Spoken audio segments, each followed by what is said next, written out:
I feel about this.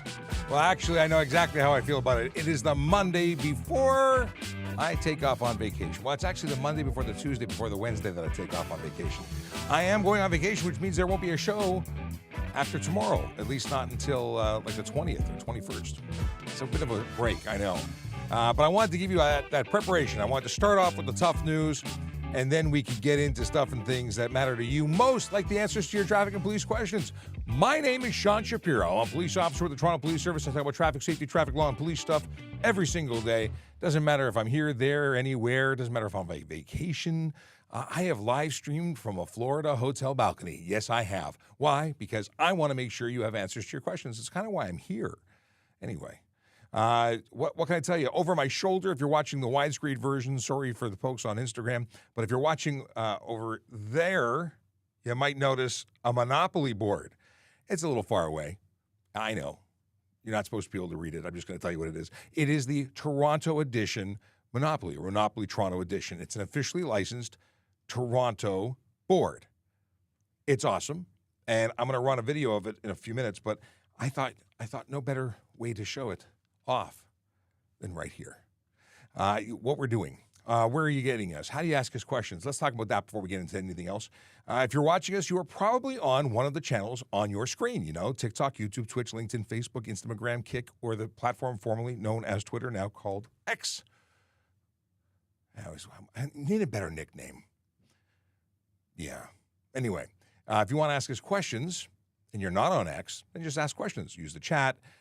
Use the direct interface, drop us a message, we'll answer your questions. If you're on X, I won't actually see your questions, so jump over to youtube.trafficcop.ca or just go to trafficcop.ca, choose whatever platform you like other than X to engage with us, because it's all about being heard. Yes, that's what it's for. It says replay podcast on the screen. Why? Because after this is done, I'll download it, I'll re-upload it, and make it available on Spotify and Apple Podcasts and whatever else gets fed out by the magical people at Anchor, which is the Spotify backend. It's free. Ever wanted to make a podcast? You could make a podcast for free. Free is good. I like free. Let's see here. What do we got? We got some hellos, and then I'm going to run that video, and then we're going to get into Vision Zero, and it's just what it is. That's what it is. Quote of the day, we got it from Michaela, which also means a good morning from Michaela. He's getting, okay, he did it in a different order. He said greetings and salutations first, but it wasn't the first.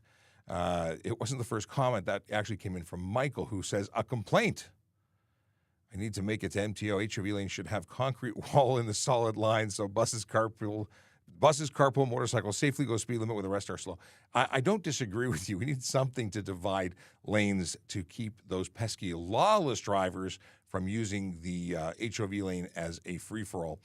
It is not the go-fast lane. It is first of all lanes have the same speed limit, 100 or 110, depending on where you are, on the 400 series highway. There are, of course, city diamond multi-use lanes that are not 100 or 110. So follow the signs, follow the rules. Don't go speeding. Speed differential kills. Speed kills.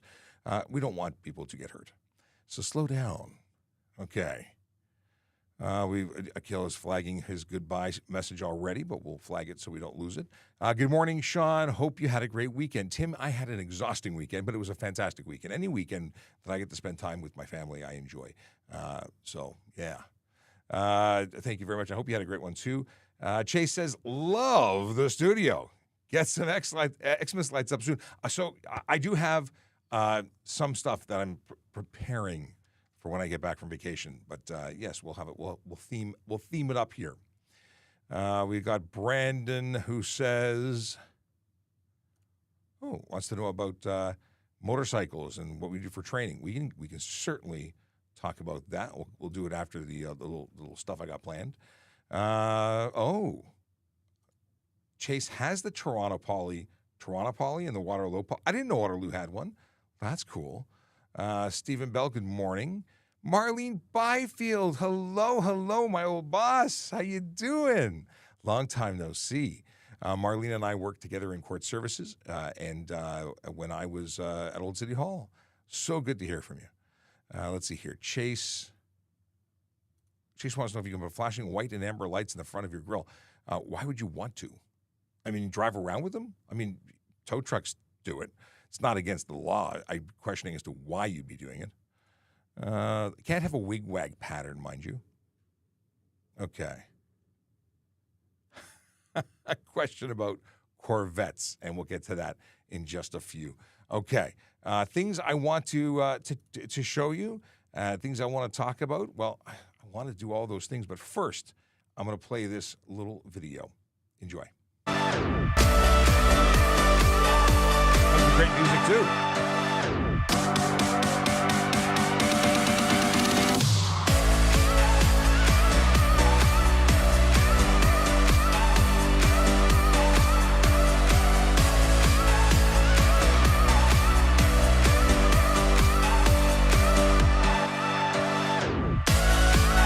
Obviously, I can talk over this because there's no words. They're buying the Monopoly game. You can buy it at headquarters. You can buy it at Ripley's Aquarium. You can buy it by going to MonopolyTorontoEdition.com. You can get it at the Pro Action Pops and Case website. Get it wherever you can. But get it in time for Christmas to give it as a great gift. Hey, look at it. It's BMO Field Seldom. Is that what they're saying? I think that's what they're saying. At the very least, they can't get enough of this game. That's going to call them out for not having any of the cards with them.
Wants to know where am I? Well, I'm right here. I'm in traffic services. Becoming a police officer who works in traffic services. I go online, talk to people about traffic and safety, traffic law, police stuff in general. That's what I'm doing here. I am, what is this? I am Boy Mom 8424 says good morning, Sean and Shap. Our link to TikTok.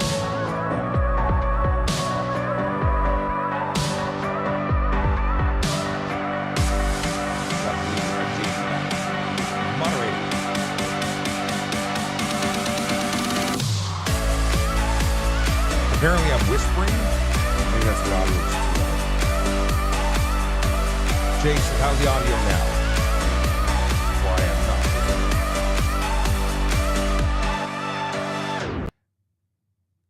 not. I'm cutting the video short because I get the point. Really? Nothing was heard while the video was playing? I guess the music was too loud. Oh well, okay. Well, the whole idea was to share the video. I did that. Now let's move on to your questions, and of course, Vision Zero, because that's something we talk about every show. Just making sure, Chase, the audio is good again? Well, let me know. Weird that it went low. Maybe it has an auto ducking feature that I'm not aware of.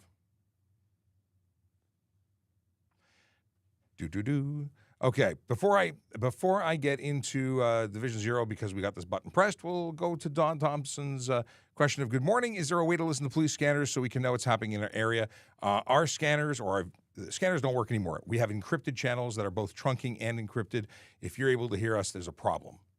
So the answer is no. You might be able to listen to fire or an ambulance, but not police. Okay, let's do the Vision Zero thing. Where are they today? That is the question. And what is Vision Zero? I mean, anyone who watches this channel knows exactly who they are. They are the dedicated group of officers who work daily to change driver behavior one ticket at a time. Yeah, they're looking for people who are breaking the law. You know, the kind of stuff that leads to serious injury and death. We call it the Big Four. Those are the offenses that are related to speeding, aggressive driving, distracted driving, and impaired driving. And if you're conducting yourself in those ways, expect to be introduced to one of our fine officers. Today, you can find them on December 4th. That's today. 22 Division and 53 Division. That's Etobicoke, Islington, Queensway, Long Branch, West Mall, Lawrence Park, Mount Pleasant, Leaside, neighborhoods where real people live, work, and play and deserve to be safe. So if you don't want to meet them, I suggest making sure you follow the law. But if you're watching our show, you probably already do, which is awesome. And if you don't, and you want to learn about stuff so you know it before you choose to do it and, get caught doing it, and tickets are no fun. Nobody wants to pay money. People have often asked, why is it that there is a financial portion? Why do we take money from people when they break the law? Well, I guess the option would be jail or losing your vehicle. Like, what consequence would you like? Money seems to be the one that both hurts, but you can recover from. Some people suggested a community service. Maybe we should have people shoveling up after the horses or something. Like, what would be the right consequence? Some places even make the consequences, dependent on what you have. So we had somebody, was it Norway? I never remember where it was. Now I want to Google it. No, I'm not going to Google it. I want to, but I'm not. I'm going to resist temptation. But the deal is that there's a country that gives tickets that the consequence or the dollar amount is related to your income. So there was a ticket for speeding that someone got, was like $150,000 or something. Not something that I think would be fun, but that's just me. I think I would find other ways to do things. All right, let's scroll and see what's going on here. So Brandon wants to know, what motorcycles TPS use, and do you need yearly training? So as a former member of the Motor Squad, I can certainly talk about this stuff. We have Harley-Davidson Ultra Glides, police models. They have saddlebags, and then the top box has a computer, a printer, radio equipment, and stuff like that. But they're a full or a fairing that is mounted to the handlebars. So they're a big bike, about, is it 900 pounds wet? It's a big bike. I loved it. Do you need annual training? Yes, you do. Is there a move to bring in BMWs? We are getting some BMWs in the fleet, so regardless of what pair of wheels you're going to be on as a motor officer with the Toronto Police, you do need annual requalification, and the initial training is quite extensive. Level 1 is, I think, 2 weeks full-time. Level 2, I believe, is 1 week.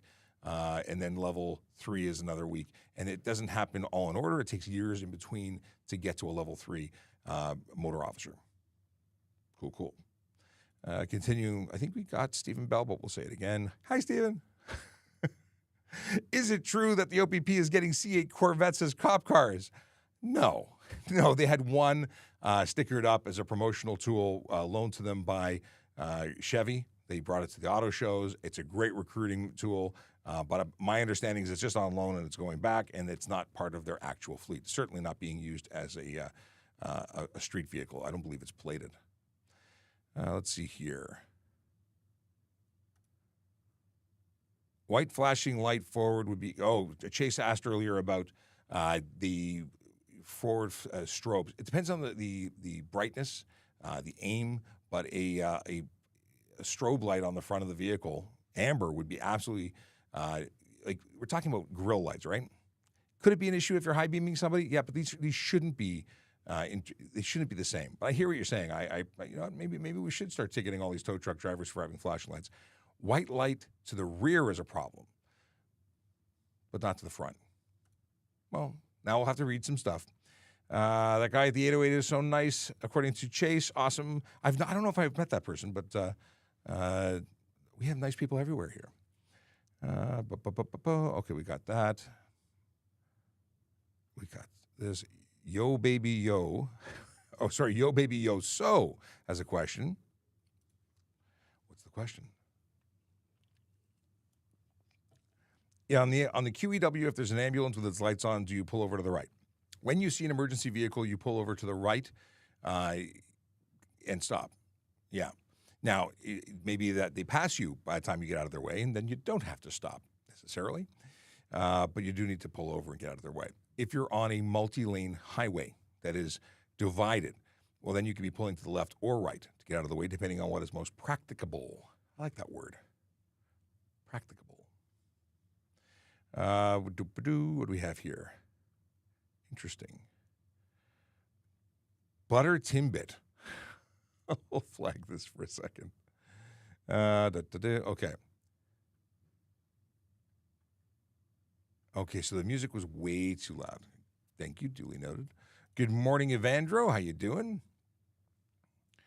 Are headlight eyelashes legal? I don't think we're talking about the silly things that people put on to beautify their cars. Not illegal that I'm aware of, as long as they are secured and don't go anywhere. Okay. Stephen Bell says that on his scanner, he can listen to EMS, fire, and OPP. Interesting that the OPP does not have encryption. Otherwise, you shouldn't be able to hear it. But Toronto Police is very encrypted. Okay. Michael wants to know if the Harleys are good. I would rather have Japanese highway bikes. I love the Harleys. I have a Honda as my personal ride, but I do quite enjoy riding the Harleys. You know what? They do amazing things, especially at low speed, and low speed's where most of the business is at. Chase says, the income-based ticketing sounds like a great idea, but some lawyers have said it's likely unconstitutional in Canada, as it doesn't allow for equal treatment under the law. Interesting. But then how does the bail system work? Because the bail is set based on the individual. So one person can bail someone out for $500, not even putting the money out, but just saying that you will pay it. But it could be $1 million for somebody else because they have the means. So if bail systems are based on and legal, why wouldn't this be legal? But I'm not a lawyer, nor am I involved in that process in any way, other than the writer of tickets. Okay. If the lanes are clear, is it mandatory for trucks to drive in the right lane? They can't be in the left lane, but do they have to be in the far right lane? Slower moving traffic should stay to the right. But do they have to be in that lane and only that lane? Depends on what they're doing. Are you getting off the highway? Do you need to change? Are they going to merge or split? Like people always, I put up a video a while back of me driving to work. And that video of me driving to work was simple. I drove to work. And when I wasn't in the far right lane, even though I was being passed by everybody, when I moved over, people said, you're blocking traffic. Well, there was a fork in the road coming up. I was doing the right thing. But people had opinions. Because everyone has opinions. You know what they say about opinions, right? Oh, wow. Yeah. Let's see here. What's the consequence for driving in a construction closure? See all the time, never any police. It's a completely closed road. Road is closed. You're driving on a closed road. If it's truly closed, you're driving on it, you're not on the roadway. I haven't looked it up. I've never played it. Okay. Guys, that was way back. Now we're into the current time because someone wants to know what the fine is for going 10 over the speed limit. Why does it matter what the fine is? It is a minimal fine. We have some of the lowest fines in Canada. 10 over is a whopping $40. And if it's in a school zone, it's $65. Or in a community safety zone, $65. There's no demerit points, although it can impact your insurance. And should you speed, regardless of the fact that it's a lower cost fine? No, you should not. It's illegal. Actually, it's most important in slower areas to not speed. Shouldn't be speeding anywhere because it's illegal. Stephen Bell's getting snow tires on Tuesday. Awesome. And Chase. No, now we're on to Evandro again. We talked about that. Okay. Blinding sun question.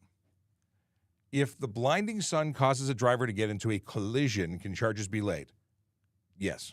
If you can't see, you should pull over. The blinding sun and you keep driving into it, that's like closing your eyes and driving, right? If you can't see, driving conditions are unsafe, pull over. You can't not see and then drive into someone and say, but I couldn't see. That's not a defense. Have people found themselves not having the charges laid because they were driving and as they came around a corner, it was an unplanned event that the sun was there? Yeah. The officer can do what they need to do. Like they evaluate the collision and the investigation on their own. Could they lay charges? Yeah. Ashley McDonald has a question. What can you do about people in those bright white headlights on the cars at night? They are blinding. Yeah. So if they're truly blinding, there's not much you can do about it. Try not to look directly into them. Try and look past them. But in terms of what can you do or what can we do as police, we charge people when their headlights are misdirected or brighter than legal. Mateo wants to know, am I allowed to go through a red light if it's to let an emergency vehicle go past me? A very regularly asked question, and the answer is no. No emergency vehicle should be expecting you to get out of their way at a light. You cannot run a light for them. You don't have any authority, and if it led to a collision, you'd be entirely responsible. What you can do, and the only thing you can do, is make a right turn if legal and safe to do so. So if there's no sign preventing it, then make a right turn if there's somewhere for you to go. But truthfully, the emergency personnel should know better and not deactivate their lights and siren, or they should have planned ahead and got into oncoming traffic. Is there ever a situation where the person who rear-ended a car is not at fault? I had a situation where I rear-ended a car and I was not at fault. And this is a strange one. What happened was I was driving in a through lane. The vehicle in front of me was driving in front of me. A person in lane 2, so I was in lane 1. A person in lane 2 cut across lane 1 and into a parking lot. It was an older gentleman. That person made a maneuver that was unsafe. Because they had done that, it caused the reactions, and what would have normally been a safe following distance was no longer. So we all slammed on the brakes, and I tapped the rear. I was not at fault. The person who caused the collision was the person who cut the other off, and they were the one charged. Yeah. I would say it's a rare situation, but it was a legitimate one. And it was before I was a police officer. Because I think the average person is listening, that only happened because he's a cop. I was not a cop. Jake here coming on from Instagram says, with bike rack blocking plate, you move it, you must hook up light. Yes, if you're driving at night, you would have to attach a light. Some people put an LED clip-on light, like a little tiny light with a separate power source, or run a remote off of a hitch. If you had a source there, you could do that as well. What is the actual speed limit in the fast lane on the highway? I love this question. I think I manifested your question on my drive this morning, Jennifer, because I was thinking about questions that I'd love to hear again, because it's been a while. Your question is the one I was looking for, and that is, what is the actual speed limit in the fast lane on the highway? And the answer is the speed limit of the highway. So if you're going down a road, a highway, the speed limit is 100.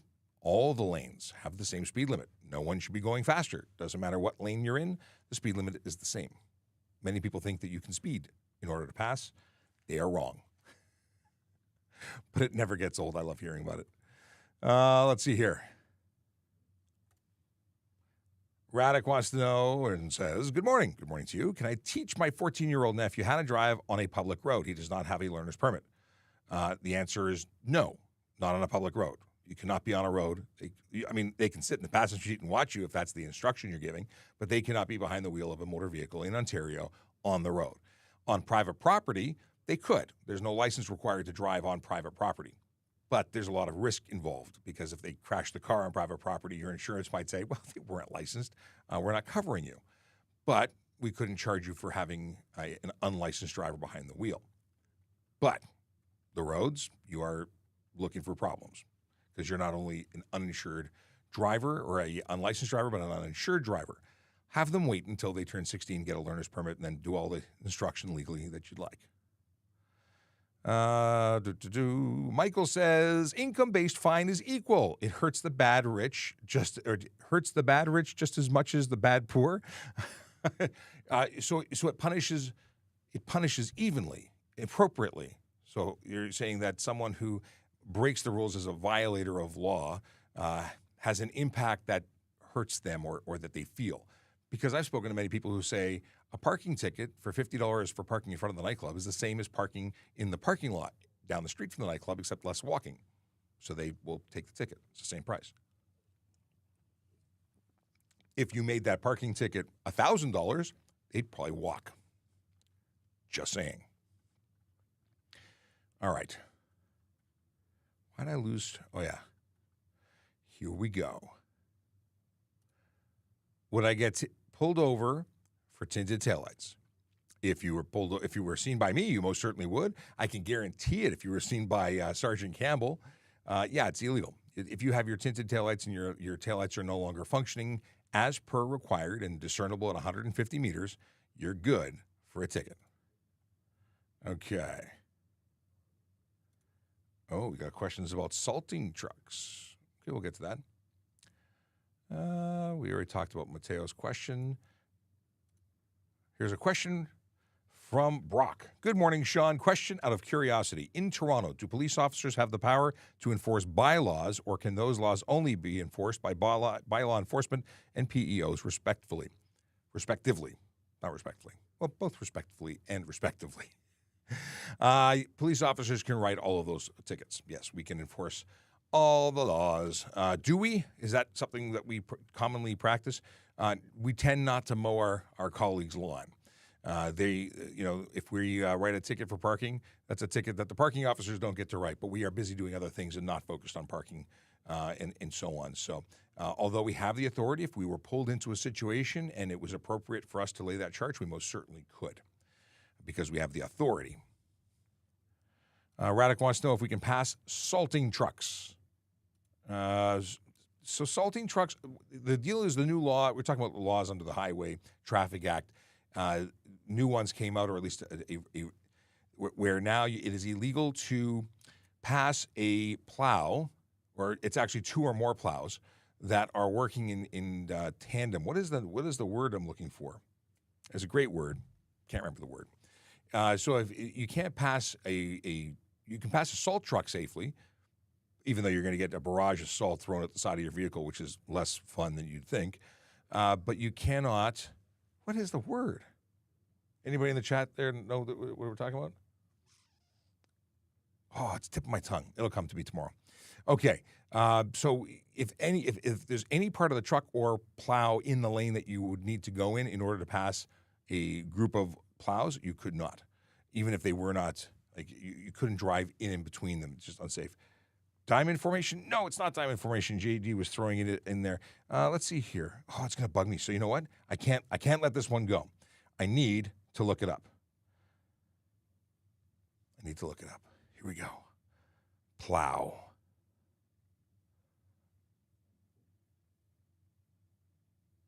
Oh, what is it? No. This is not it. There is a ticket for improperly passed snowplow. Echelon. Yeah, that's it. Echelon. And JD was guessing Chevron. It's close to echelon. Come on, where do you use the word echelon in any other context? I want to do the whole Wikipedia deep dive on echelon.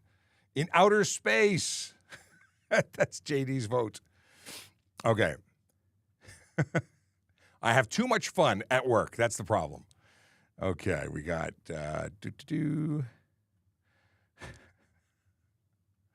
all right, what we got here? I want to find. Did I jump behind anything? No. Or jump in front? Any jumping? Parking. Okay, Mike. Jack is underglow legal. We'll talk about that in a second. If you got questions, please put a letter Q in front of them so we know it's a question and we don't miss you. Because sometimes y'all talk to each other inside the chat, and that's wonderful because we are a community. But if you want to make sure you're noticed, then put the letter Q in. Ryan Pinn. I'm scared to read this.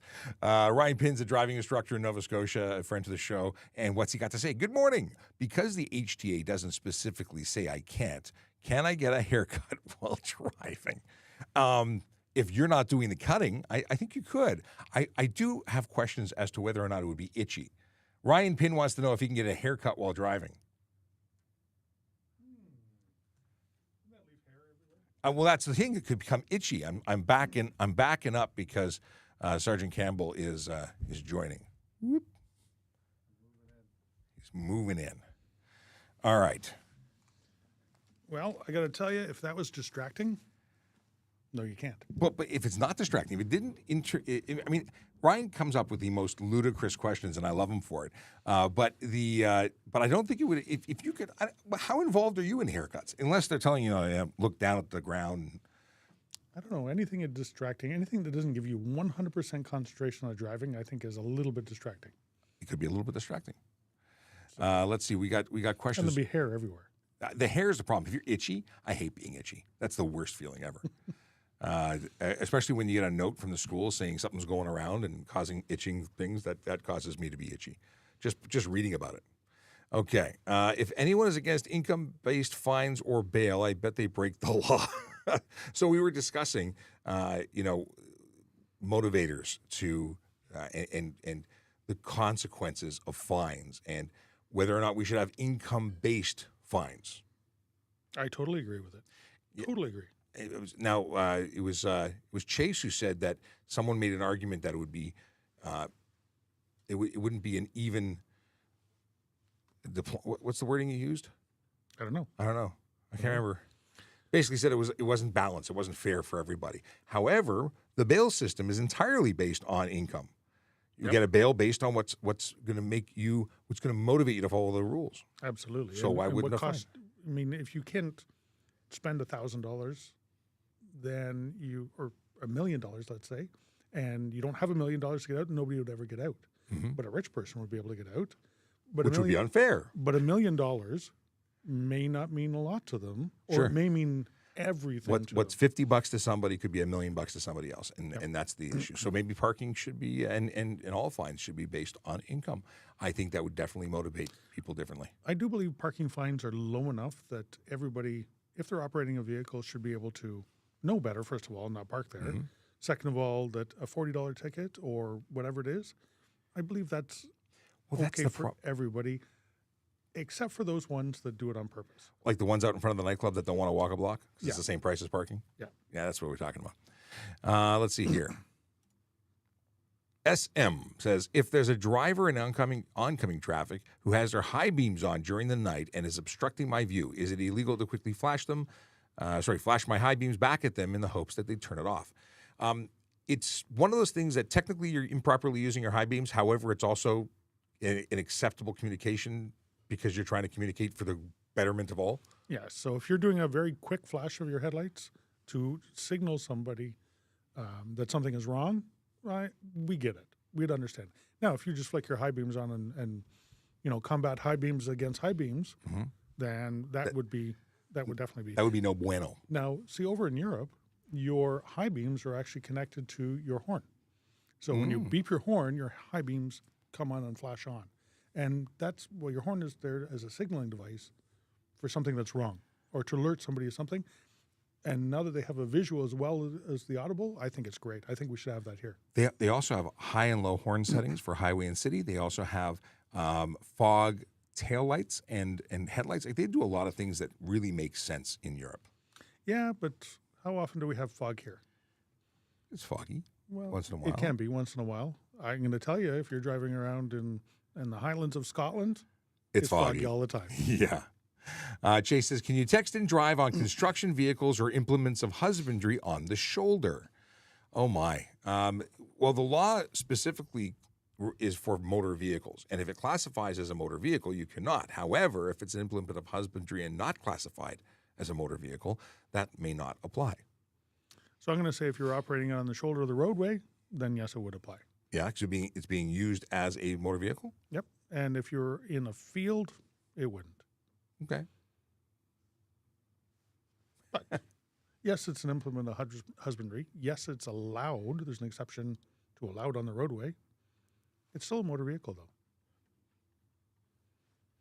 Can I text and drive on my motorcycle? No. But you can on a bicycle, which really drives me bananas because that is unsafe. Just saying. So that's my opinion.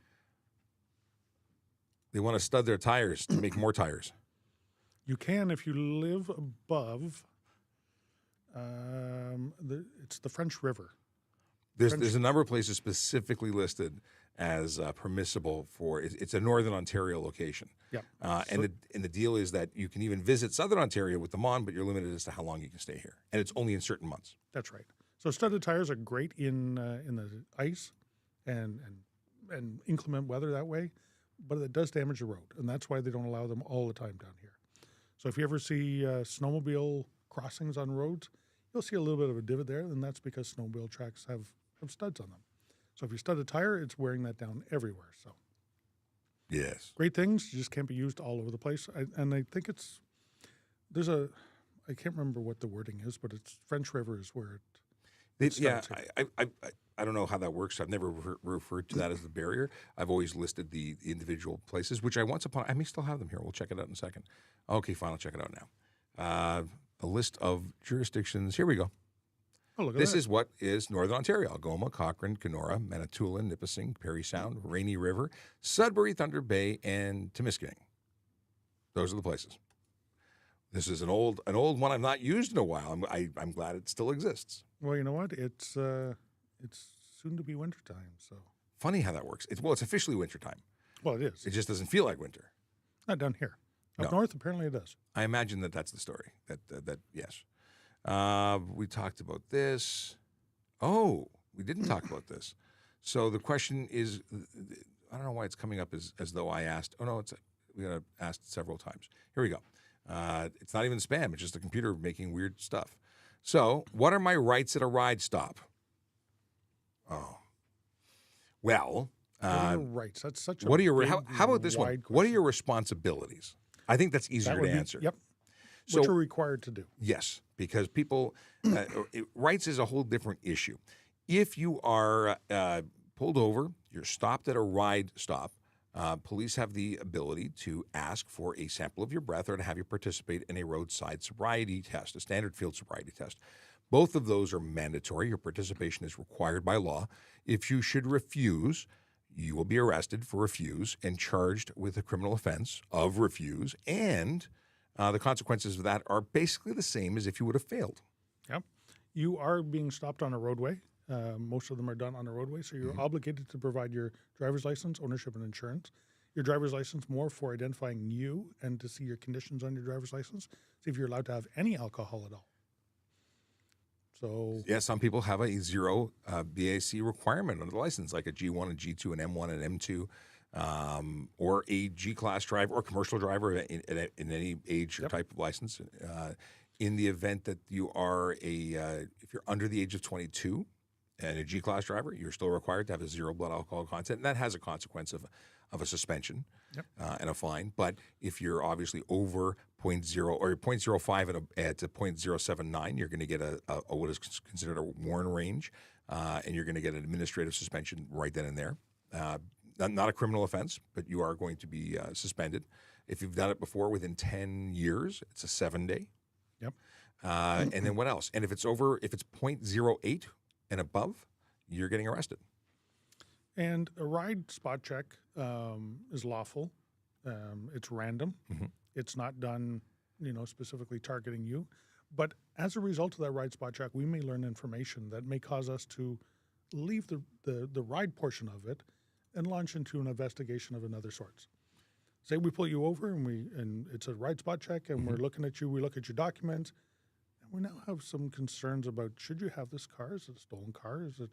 So we will leave the ride alcohol sobriety portion of it, and we will launch into a criminal investigation as a result of information that's lawfully obtained through the ride. But there are certain things that a police officer would have to do when they change from one thing to another. They may or may not have to give you your rights to counsel. They may have to advise you of your detention, may or may not, depending on the whole set of circumstances around there. Yeah, we're not completely limited. We can't just say, no, we're not going to deal with this big criminal issue here, which some people think, well, you stopped me for this, you can't talk to me about that. That's not the case. Okay, hopefully that answers your questions. 3 a.m. only 18, which is a very specific username. And if you got more questions, feel free to ask. And here is... I got to say, I don't like the standing. You don't like the standing? No, I don't like the standing. I Prefer gotta say. sitting? How come? Yeah, I don't know. I can make you taller. Look at that. You're still taller than me. I am still taller. Then it's no longer. Okay, I have a question. This is the first time I received a parking ticket and applied for a dispute. However, I haven't heard back. It will be the 15th day in 2 days. What should I do? If you've only hit 15 days, keep waiting. These things take longer than 15 days. You have 15 days to respond. Yes. They have much longer to respond. In fact, it could be 6 months, a year until you go to the next stage. Could be. May not be. But follow up. Yes. Although I'd probably wait the 30 days before I made a phone call and start, because they're going to laugh. Yeah. We have things that take a year. Easy. It's government. We don't move fast. Well, some of us do. Yes. If it's lunchtime, we move fast. I thought I said earbuds. Hey, bud, is it illegal to have reflective strips in the back of your vehicle? Not illegal. No. I'm not aware of any color of reflective strip that would be illegal, although I'd prefer to see red than anything else, because I think it would be confusing if it was white. And not only that, some vehicles it's mandatory to have it. Certain sizes of trailers must have reflective strips on it. Certain sizes of vehicles, commercial motor vehicles as well, must have reflective strips on the back. So, no. And does it cause your vehicle to stand out a little bit better if it's parked on the side of the road, if it's driving down the roadway? Absolutely. We have reflective material all over police vehicles. Yep. Like 360, even the roof. Not many helicopters flying overhead. If you radar a driver doing 150, then he accelerated past 200, will you chase them till they stop? That really depends, doesn't it? It does depend. It's going to be an evaluation of everything around. What's going on? What's the situation in the city on the roadways? Popular. The goal is to protect people, not put them in harm's way. So if chasing you was putting everyone at risk, it is unlikely that we would engage, at least not on a regular chase. We would probably phone a friend. Which means the radio is an awful lot quicker than 200 kilometers an hour. And we can let others know which direction you're going, where you will be. Mm-hmm. And we have enough of our friends that we can be at multiple stops, off ramps. We can plan for and estimate for your arrival. And this may be all happening without you knowing that it's going on. Oddly enough, you would not be able to know. Until it's too late. Mm-hmm. And if we got enough information, which hopefully we would, mind you, it'd probably be a blur, but if we were able to achieve any level of identifier on your vehicle, we'd probably just meet you at your house and arrest you there. That happens a lot. Let's see here. If a person is driving the car unevenly, such as bald tires, I've never referred to it as unevenly, does the driver just receive a fine and can continue his journey, or is the car towed because that's illegal? I think you meant unsafely, or the car is in an unsafe condition. If those tires are bald, they are not roadworthy, the vehicle is unsafe for the road, I would not be saying drive away on them. So there is a charge for improper tires, and then there is a charge for unsafe. So it all depends on where you what that level is at and what else is going on with your car. If you've got bald tires, you probably got some other things going on as well. It's funny how you do one thing is how you do everything. So if you have bald tires, you probably have no brakes, you probably have like all sorts of other issues, and we're going to investigate. And the whole idea is to make it safe. If you have a tire blowout on the highway, obviously you're an uncontrolled vehicle and you may cause damage or injury to yourself or others around you. So we don't want that to happen. So we would, at that point right there, deem it as unsafe, pull your license plates off, and you get a tow truck. Yeah. Ty wants to know, or says, I got pulled over for loud exhaust, no muffler. Can I put any muffler, or does it have to be specific? It has to be a lawful one. It has to do its job. So if your vehicle requires a muffler, then a muffler that muffles your muffler, your exhaust, is required. There are illegal ones and there are legal ones. So as long as it meets the specs, not specific for that vehicle, but specs. Right. But even if you have a lawful muffler, you could also get a ticket for excessive noise. And that would be by the way you're driving. Behavior seems to be the number one reason. Even an illegal muffler probably doesn't get into our radar until someone's driving in a way that causes us to become aware of it. Yep, absolutely. You know, it's you could have something that farts every time you hit the gas. I think these things sound ridiculous. So there's a cool rumble of a muscle car, and then there's these pop cans. Pop cans at low speed or low idle tend not to make that much noise, but as soon as you give them gas, anyway, you want to talk to a mechanic, a trusted mechanic, not someone who's maybe a modder or a. And you know what? Everybody knows when it's too loud. Yes, they do. Common sense knows it's too loud. But they like it. But they may like it, But but it's it's not- too loud. Yeah. Let's see here. Oh, okay. I don't know why you'd want to do this. Pablo Bashir wants to know, can I propose to my girlfriend in the middle of the road? This is a good way to make sure it's a short engagement. No. I mean, is it possible that you could make this all happen while crossing the street on a green? Maybe. But you're putting yourself at risk if you're doing anything on the road, unless it was like a closed road. Or, you know what? I guess I would say, to put anybody at risk, including yourself, or does it interfere with traffic? Mm-hmm. If a pedestrian interferes with the flow of traffic, then there's a charge for that. But if you don't interfere with traffic and there's nobody around, I want to know more about this plan you have, because it could be the coolest proposal ever, and I'm just not seeing the whole picture. Just saying. So tell me more. I want to know. yeah. I like cool proposals. And good luck if you do it. Yes, yes. If you're videotaping it, and you can send us a copy, assuming she says yes. Peanut wants to know, with province assuming the DVP in Gardiner, will speeds increase in OPP jurisdiction? I don't know. I'm going to go out on a limb here and say Probably No. not. Or just hard no. hard no. You know what? The province and the city have increased the speeds on highways to the maximum that's safe or allowed under the traffic. What is it? The Uniform Traffic Book. I don't know. I can't remember I the can't name remember of it. The roadways in Toronto are 90 kilometers an hour on For the a highways reason. for a reason. There is no shoulder going up the DVP. It is a windy road. There's a lot of traffic on it. You wouldn't want it to be any faster because it would just cause more accidents, and the accidents that occur would be more severe. I mean, when I grew up, I grew up knowing that was one of the most dangerous highways in Canada, based on the curves and the fact that people went off the road into the drink of the Don River on a regular basis. We don't need people to go faster. They have a hard enough time just the way it is.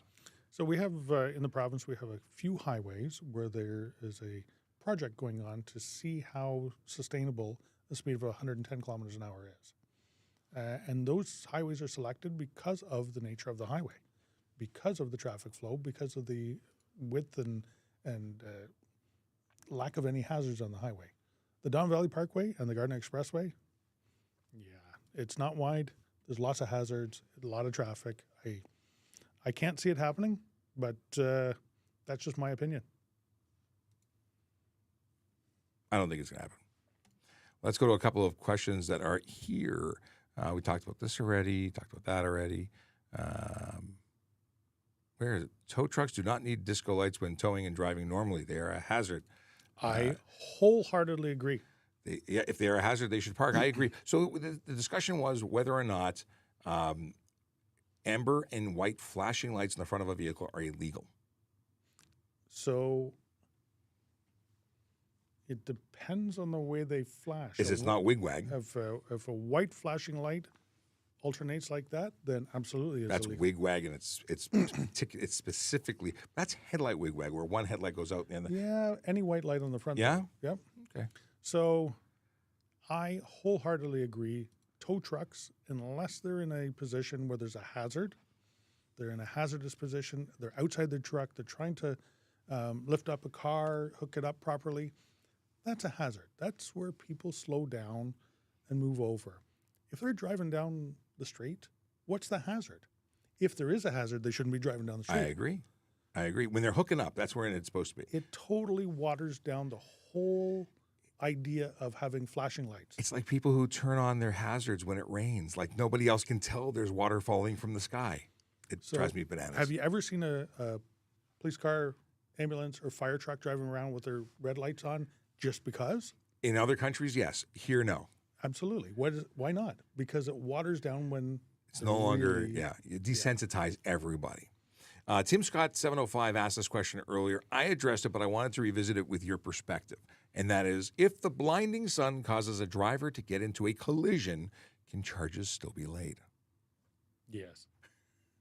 My initial unfortunately. response is, if you're driving and you cannot see, it is no different if your eyes are closed, you cannot see, and you know you cannot see, and you continuously drive into this blindness, you are responsible for what you're doing.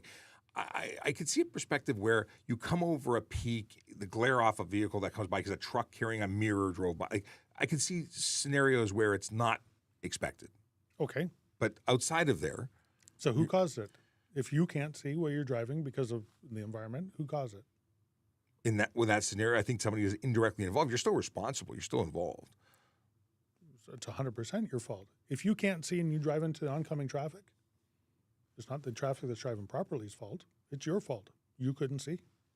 Well, that's just a collision. That's not oncoming traffic. But just you're blinded for a momentarily. You sneeze. But anything. If It's the same. It would be if the same you as move sneezing. off the if you You're still can't- responsible. if you can't see and you drive off the roadway and go down in a ditch, whose fault is it?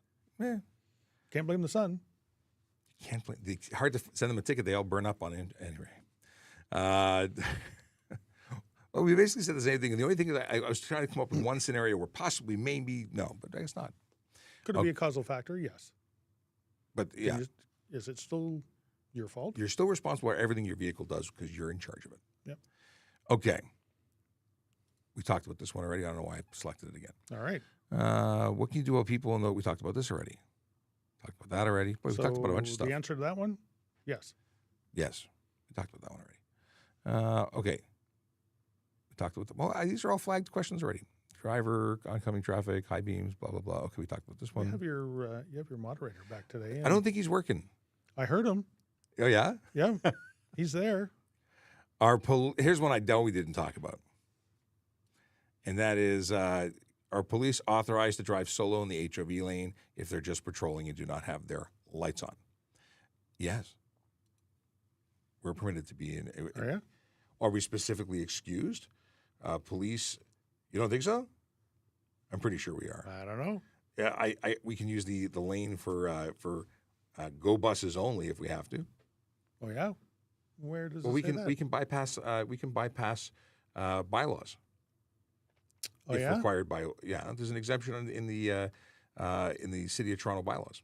Okay, I get that for It the does- city ones. yeah, I get but- that. It's the same one for the Don Valley Parkway. What about the provincial highways? No, I don't. You know what? I don't know. But I'm not talking about provincial highways. But it's a good question. An HOV lane is a provincial. Well, I'm assuming Toronto. So your question was HOV. So what? So is there an exemption? I don't know. I would say no. I would think that There's one we got to learn. We got to look it Yeah. up. We got to figure it out. I like Chase's questions. They make us think. Yeah, he does that to us just to get He us. likes it. That's actually, I appreciate it. So it's good. Things that we then learn, we tend not Things to that make forget. you go. Yeah, We there's so were many talking things. earlier about passing snow plows in what formation? An echelon formation. It took me forever to come up with that. I had to look it up. I could not remember it. It was on the Really? tip of my tongue. Aha. And then this is a comment related to that. Is I didn't even know that was a word. But Chase uses that word in engineering. Here's a question. Hey, do you run more plates now that there are no val tags?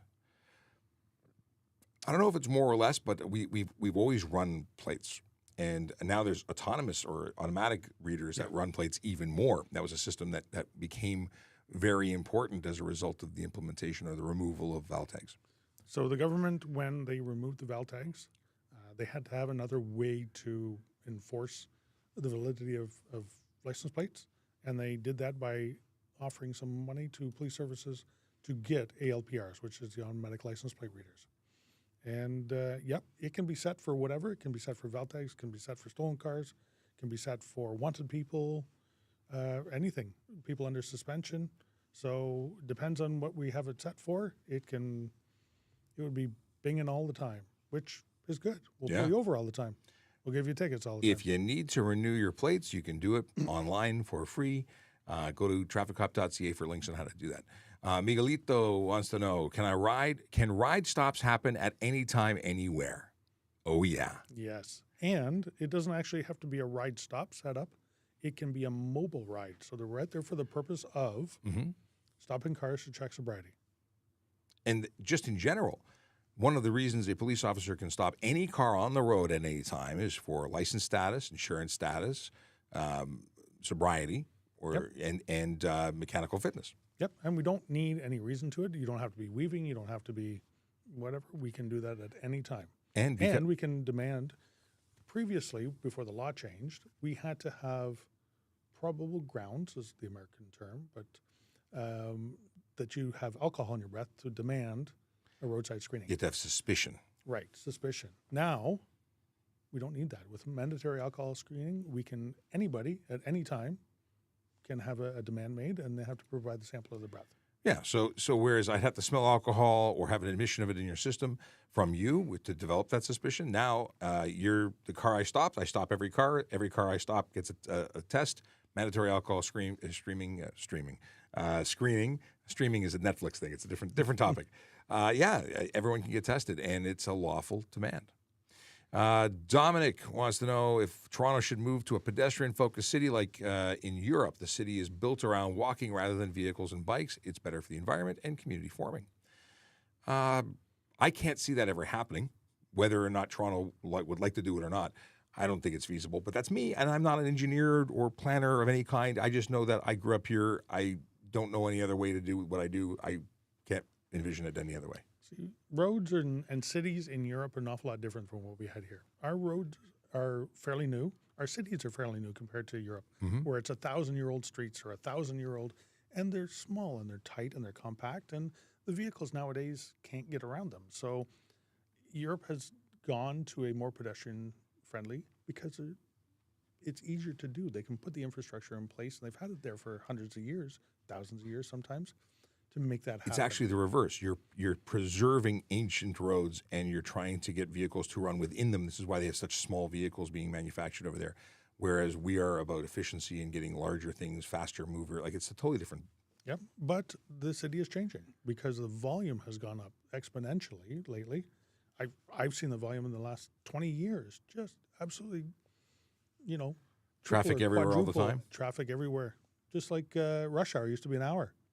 Now there's morning rush hour is the entire morning. Afternoon rush hour is the entire afternoon, sometimes into the evening. I don't understand traffic. When it comes to traffic on the road, the congestion, because the way I see it is a lot of the congestion is based on people being in a rush, pushing into the intersections when they have nowhere to go, and causing a ripple effect that that one guy that's got to go into the intersection where there's no room, he's the one causing everyone to get home late.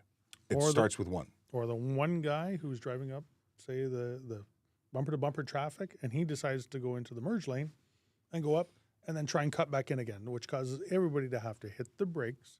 If he just stayed there, we'd all flow smoother. But everybody now is hitting their brakes. And they're not getting anywhere faster because there's another guy ahead of him that did the same thing. He's slowing him down. It's just bad driving, bad habits. Yep, ignorant people. Everyone being more important than everybody else. It's a problem. Can I ask Auto something? deal thing. Can I ask? Oh, look at this. My mother cousin, someone stole the Honda Pilot and he has a tracker. Okay. That's a statement, not a question. I'm looking for more. I'm assuming. So if they have a tracker on it, call us if you know where it is. Yes. And sometimes it's in a place that we can't go without a warrant. So it's not as simply as just going and knocking on the door saying, hey, can I have the car back? There is, a level of stuff and things that have to happen, but it is definitely a reason to call police and update them as to what you know. Can a friend who has a G2 drive my car? If he gets into a collision, will I get fined for it?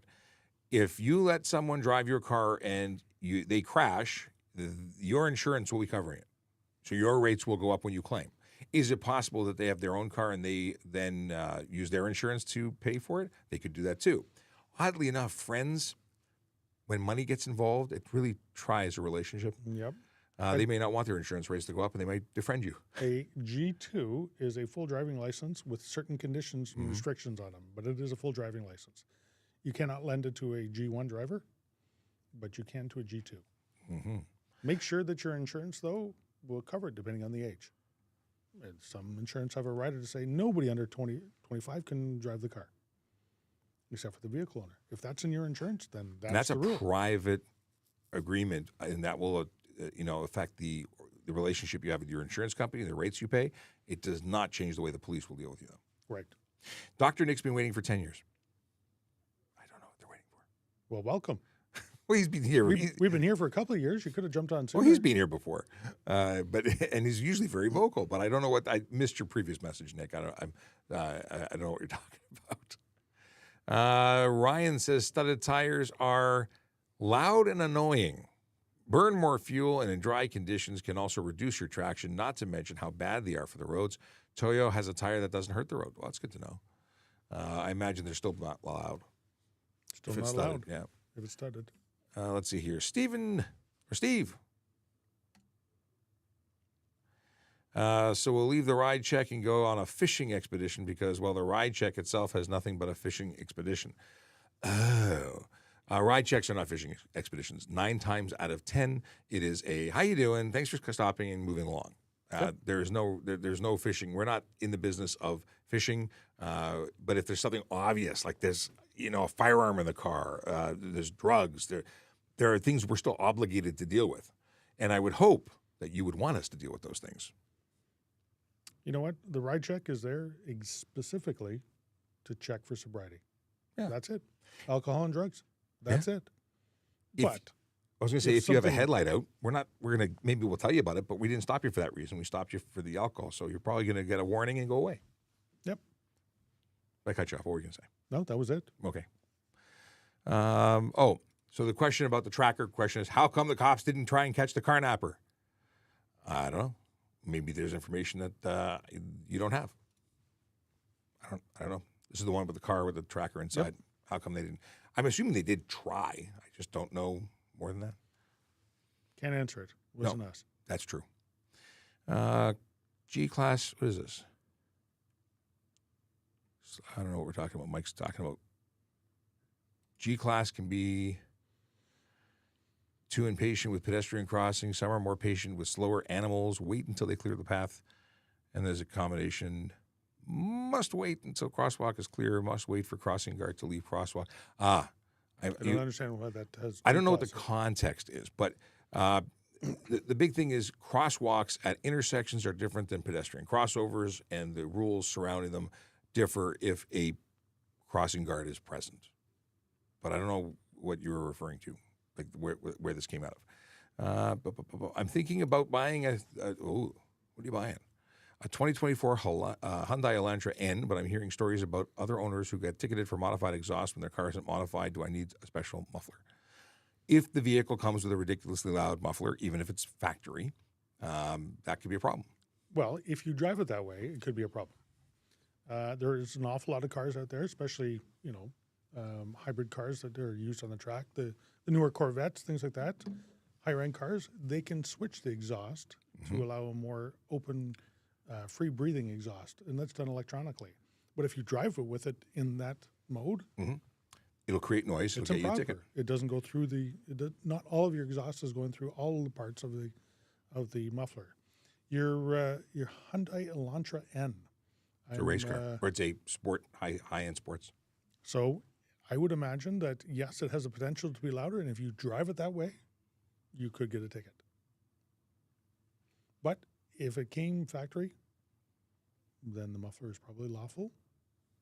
You would think so, if it's sold in Ontario. Yep. Connor wants to know, what age in Ontario are you allowed to have a blood alcohol level over 0 with a full G license? This is confusing because of the way the law is written, and that is over 21. Over 21 is not 21 and over. 21 and over is 21 and over. This is over 21, which is 22. I hate the way it's written. It's very confusing. I acknowledge that, but it's not a defense. It should just say you must be 22 to drink or have more than 0. It should be clear as. But see, legalese is called creating jobs for people in the legal profession. It has to be written. It's written in a way to make code. Let's see here. I don't know what this question is. How should I check in via call, mail? Scared, thinking I got. You're talking about this is, I think, your first parking ticket that we talked about earlier. I don't know how they communicate. I would assume they're going to send you mail. I would call the courts if you were really checking up on it. But I don't have a better explanation because I don't know how their court system works. On the back of the parking offense notice, there should be a couple of different numbers or ways to get in contact with them. If not, if it was issued in the City of Toronto, Metro Hall, 55 John Street. But you're at 15 days, so you were way early in the process. Yep. And the worst case scenario is that you don't get the thing in the mail, and then there's a conviction, and they send you a bill. at which point you could theoretically go to the courts after that and say, I asked for a court date. No one sent me a notice. I'd like this reopened. And there's a process for that as well. So even if everything goes out the window, there's still a process to make it right. If I bring my right-hand drive car to Canada, can I be fined for driving it?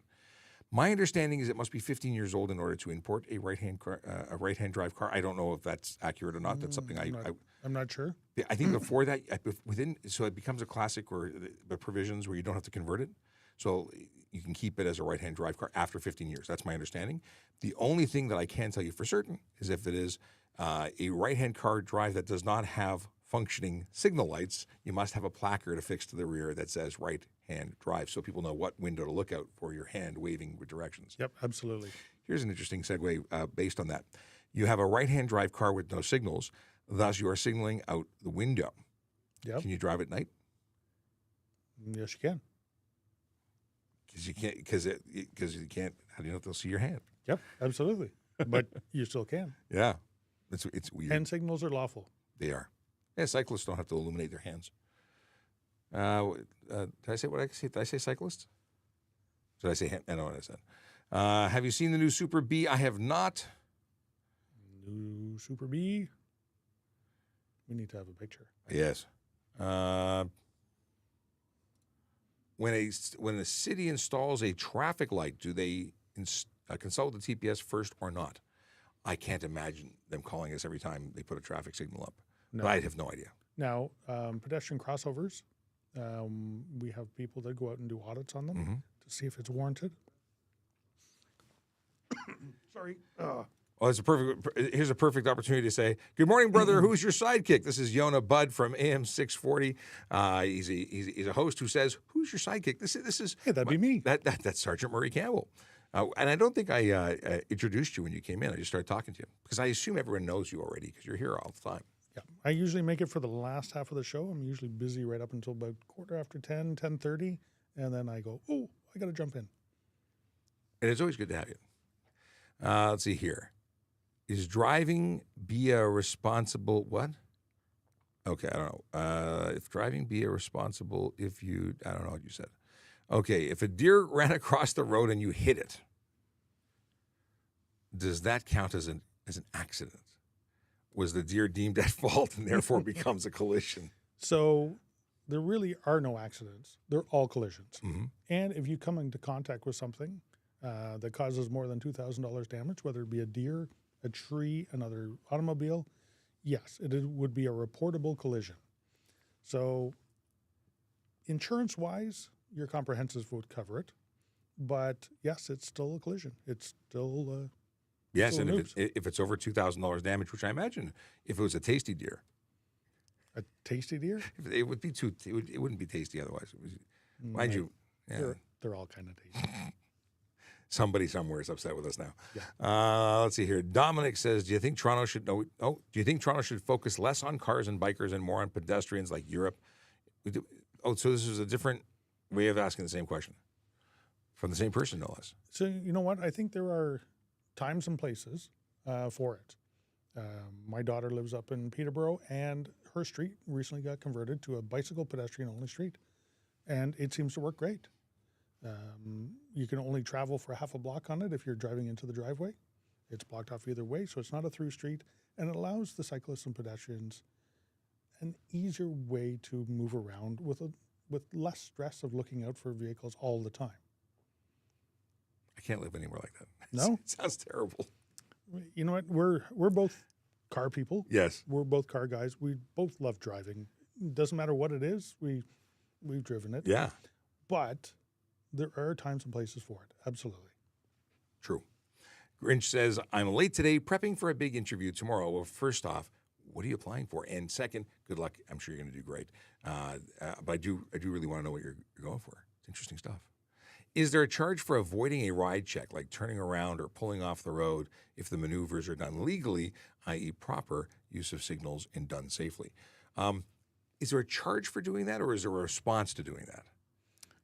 I'm sure you would elicit a response from police officers.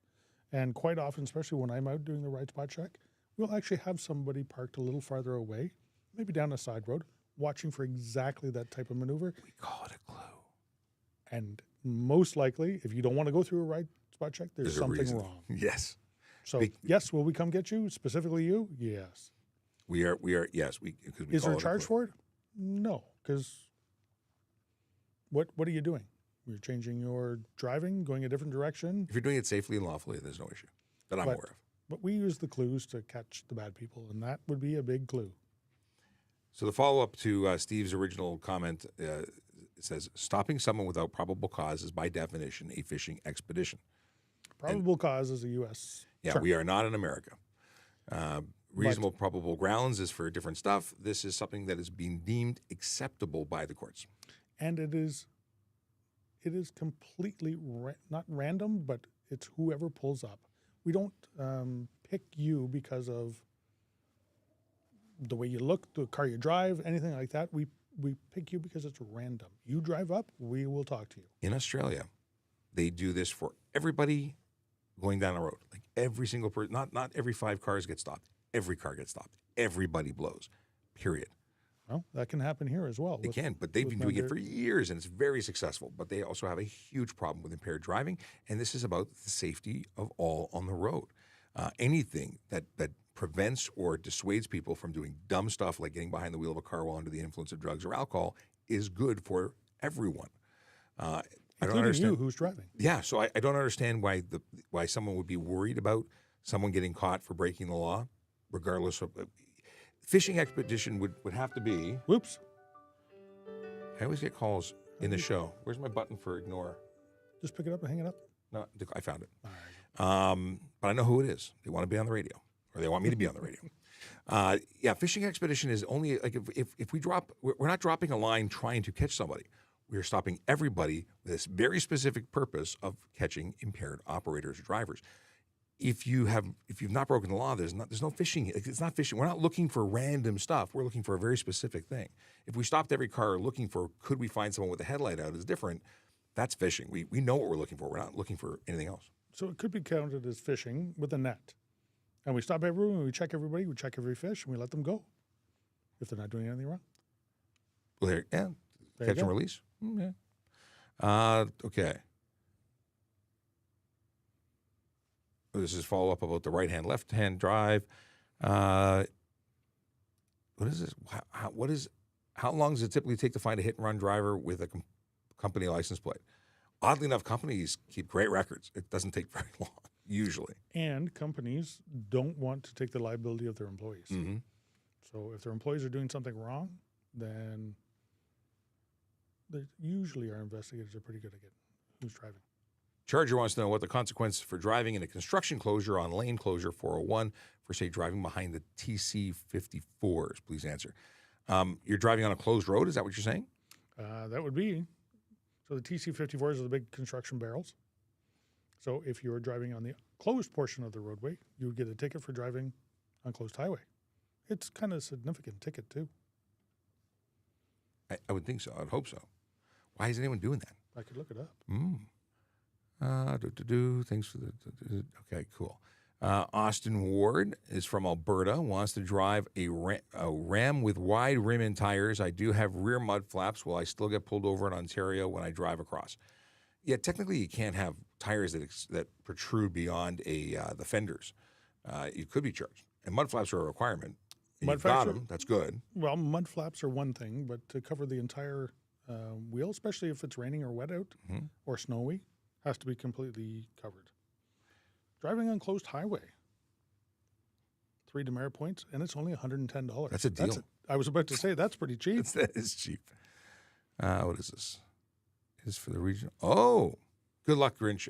That he's going for a job with Regional Systems Officer for the Solicitor General of Ontario. Wow. That's awesome. Very We got good. that. Oh, someone saw a police vehicle turn right from the middle lane at a red light without sirens. Is that allowed? Could they, in a high situation, lights would be good in that situation. Yep. Absolutely. And would they be responsible if it caused a collision?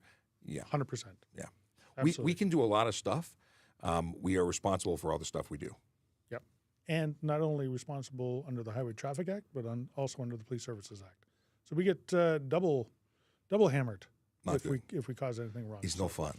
If we're doing that from the center lane, we know it's not a lawful thing to do, and the risk is very, very high. But maybe what we're doing demands it. Yes. Synchron message from earlier that I missed. Hello, Mr. Shapiro. It's been a while. I know the police have priorities, but literally every single car has a plate cover, and I have a picture of a police car in Windsor with a plate cover on it. No. Oh, I hate hearing those stories. Here's the deal. It has been something that we're aware of, that we write tons of tickets for, but it is not the priority because we're focused on stuff that leads to serious injury and death. So we're always going to factor that as the priority versus plate covers. Is it becoming an issue that has more attention from everybody because of plates, because the automatic license plate readers? Is there a reason that we need to spend more time on it? Yes. So one thing, if you get pulled over for something else and you have a plate, expect to get both tickets. But we're also, if we have the ability to pull someone over and ticket them for it, we will. Absolutely. It obstructs a plate no matter what is on there, and no portion of the plate can be covered either by clear or by any other means. We had a series of plates years ago that were defective, and they peeled. Now, most of them should have been changed by now, but you know what? If you have a peeling plate on there, expect to get a ticket for it, and you may expect that we're going to take your plate away from you because you're still driving around on it knowing that it's defective.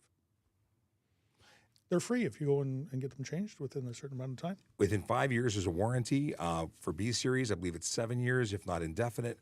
I hear, because I just did a video recently on this, and we've had very mixed reviews as to success. Many people don't want to have to wait in line. They're like, I'd go, but you should send it to me because it's too much of a pain in the butt to drive. You're responsible. You can choose the $110 ticket every time you get caught, or the $52 or $59 fee to get it replaced once if you're out of warranty. I think the better of the two plans is the one. Some people say, well, I don't want a new plate. I know my number. Tough noogies.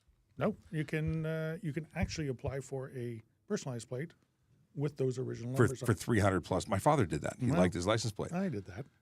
You got to really like your plate. Yep. But I've heard of people with custom plates that failed and they got them replaced. So For free. Personalized plates. ones. Yeah. But it depends. We have what is this one? Have you ever had diplomatic immunity to get out of tickets? Or has anyone used that excuse for you? Have you ever pulled over red plates? I have pulled over red plates. They still get a ticket. What happens in court is up to the court. And I don't know if diplomatic immunity extends to Provincial Offences Act. I don't think it does. For criminality, they can be sent. Everything can still happen, but they're Handled in a different way. Right, because they can be deported by their own people if they choose. I saw Lethal Weapon. I know how it works. Do you remember that? I do remember. What do you do when you get a trailer truck keep driving up behind you and there's no way to go? I think that happened to me on the way to work today when I was Trailer truck driving up a truck and trailer, an 18-wheeler that is basically riding up your rear, wanting you to go faster, bullying you, in fact, to go faster. I do the speed limit. I don't speed, and it drives others crazy because they want to, and they can pass me because I'm not blocking them and I'm not in the left lane. I stay to the right. I don't go faster just because they want me to. Yep. And then they pass me, and then they likely yell things, and I have a good day going my speed. And then as they travel farther down, I pull them over and say, guess what? You're going too fast. If I was in a police car, absolutely. But the deal is I was obviously in my personal vehicle, and I oddly enough passed them because they got ahead of me just to slow down. Or just to get to the next red light that you pull up beside them and wave and go. Yes. Yeah. Was that worth it? Never. Okay, you're a Toronto police officer, but I should still have to remind drivers to slow down in winter or emergency vehicles or tow trucks. Please, I don't know what you're saying, Stephen, but ultimately we're saying drive safely. Don't speed. Drive for the winter conditions because they're coming. A reminder about winter driving, clear all the snow off your vehicle, not just some of it. A lot of people... Slow down for tow trucks, slow down, move over, slow down for emergency vehicles, stop to the side of the road, slow down, move over. If we're talking specifically slow down, move over, these people are working on the road to clear the road, to get off the road, and they're taking their lives in their hands every time they go to work. No different than people working construction sites, police officers, ambulance. Like everyone on the road is at risk. Yep. and they're at risk from you. So please slow down. Flashing lights, no matter what color, should mean that there's a hazard somewhere, and you should slow down, make yourself aware of the hazard, and move over. That's why I don't like when tow trucks drive around with flashing lights everywhere. Agreed. Just saying. No one goes there anymore. It's too crowded. This is a Toronto-specific Yogi Berra quote. There you go. No one goes there because it's too crowded, so nobody goes there.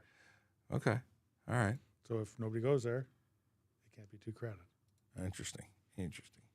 Stay safe and remember, don't have a good day, have a great day. That's a Kayla Draconis thing. We only have one more episode, and that's tomorrow until I go away on vacation. Oh, wow. Yeah, it's crazy, wild. And I'm not jealous at all. That I'm going away to somewhere warmer? Yes. I'm glad. I wouldn't want you to be.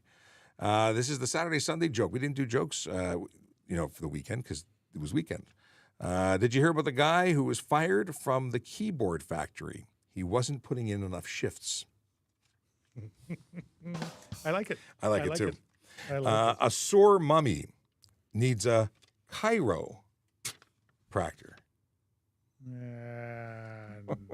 No. No? No. I'm going to say no on that one. Okay, all right. What song did they sing at Frosty the Snowman's birthday party? Freeze, a jolly good fellow. It really sucks. Okay. Freeze? Not bad. Freeze, a jolly good fellow. Yeah, I'd go with that one. Yep. Yeah? Yeah, I'll give you that. Okay. That's it. That's it. We're done. We got. Thank you very much. I'm going to be back tomorrow, so I'll take your vacation wishes for tomorrow. You're welcome to come back tomorrow. We'll talk more. 10 o'clock in the morning is when I'll start again. At 10:25 roughly, we'll have Jerry Agar pop in because I'm going away. We're going to connect on a Tuesday instead of a Wednesday, and then it will be a couple of weeks, and we'll do it again on when we get back. Yeah, sounds good. I may be here too. Yeah, I'll absolutely. That'd be awesome. Let's see here.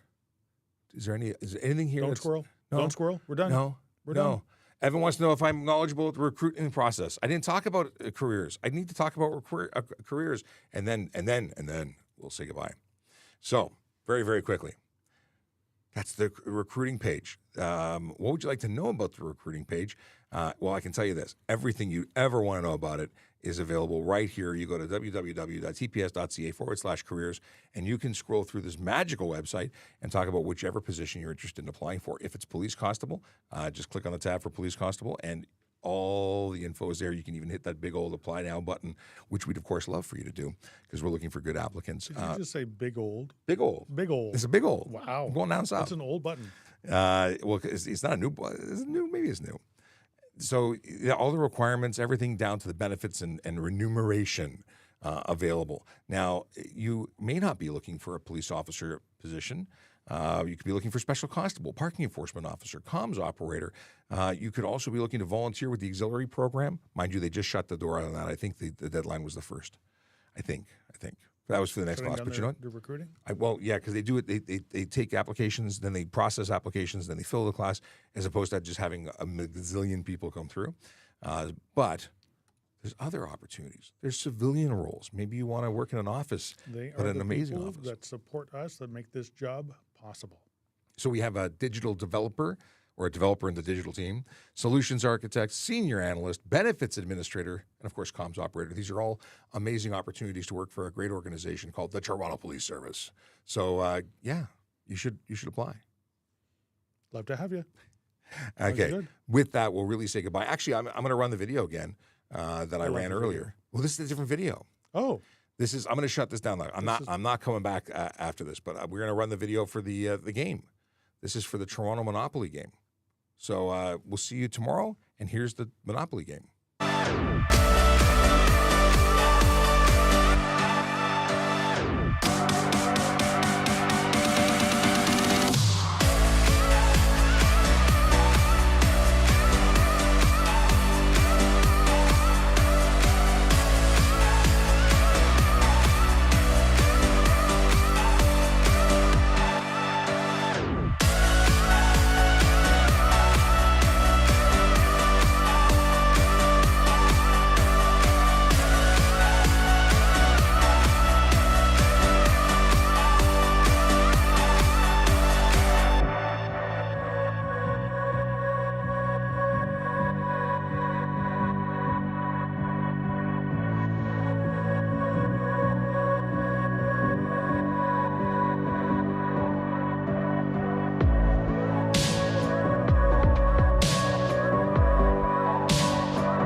Okay, we learned something. We got a text from the MTO. They watch, and they said that emergency vehicles are exempt from the HOV lanes, And it doesn't matter regardless how of many passengers. people are in there. So which we assumed, but then questioned, but then wanted to look up, and then a friend phoned us or texted us, and we have the answer. there we go. Thanks very much for letting us know. Yes, much appreciated. Saved us all that reading. Take care, everybody. Have a good day. Drive safe, drive sober.